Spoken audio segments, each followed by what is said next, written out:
Сәлеметсіздер ме, құрметті көрермен, біздің каналға қош келдіңіз. Әлемде және Қазақстанда болып жатқан маңызды және шұғыл жаңалықтарды арнамыздан бақылап отырыңыз. 45 градус дүйсенбі күні еліміздің кейбір аймағында аяз күшейеді. Бұл туралы Қазгидромет РМК синоптиктері мәлімдеді. 11-ші желтоқсанда Қазақстанның кейбір аймағында аяз көктайғақ болады.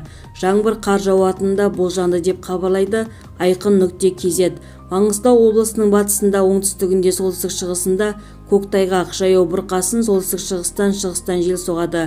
Облыстың батысында, оңтүстігінде, солтүстік-шығысында 15-20-ға дейін болады. Атырау облысында шығыстан жел соғады. Облыстың оңтүстік-батысында екпіні секундына 15-20 метрге дейін жетеді. Солтүстік Қазақстан облысында солтүстіктен солтүстік-шығыстан жел соғады. Күндіз облыстың оңтүстік-батысында екпіні 15-20-ға дейін болады.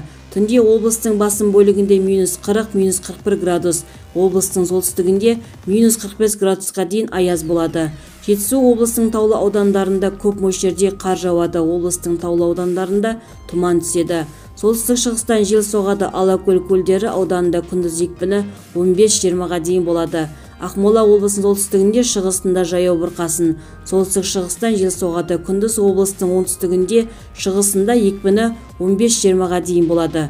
Ақтөбе облысында солтүстік-шығыстан жел соғады, облыстың оңтүстігінде, шығысында және орталығында екпіні 16-ға дейін болады. Алматы облысының оңтүстігінде таулы аудандарында кей уақытта тұман, көктайғақ. Алматыда кей уақытта тұман түседі. Қызылорда облысында жел солтүстіктен, солтүстік-шығыстан соғады, күндіз облыстың орталығында күші 15-20-ға дейін болады. Түркістан облысының таулы және тау бөктерлі аудандарында жауын-шашын көп мөлшерде, жаңбыр, қар түседі, көктайғақ болады. Облыстың солтүстігінде таулы аудандарында жаяу бұрқасын. Облыстың оңтүстігінде тұман, шығыстан солтүстік-батысқа ауысатын жел соғады. Облыстың солтүстігінде, батысында, оңтүстігінде таулы және тау бөктерлі аудандарында күші 15-20-ға дейін, күндіз тау асуларында екпіні 23-ге дейін болады.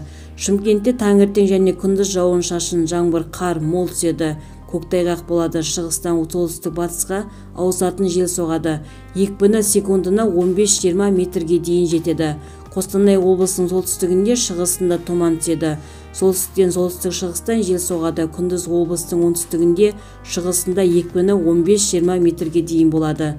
Толығырақ төмендегі сайтымыздан көре аласыздар. Егер де біздің видео ұнаса, подписаться және бір ғана лайк түймесін басып кетулеріңізді сұраймыз. Лайк басқан қолдарыңызға гүл бітсін.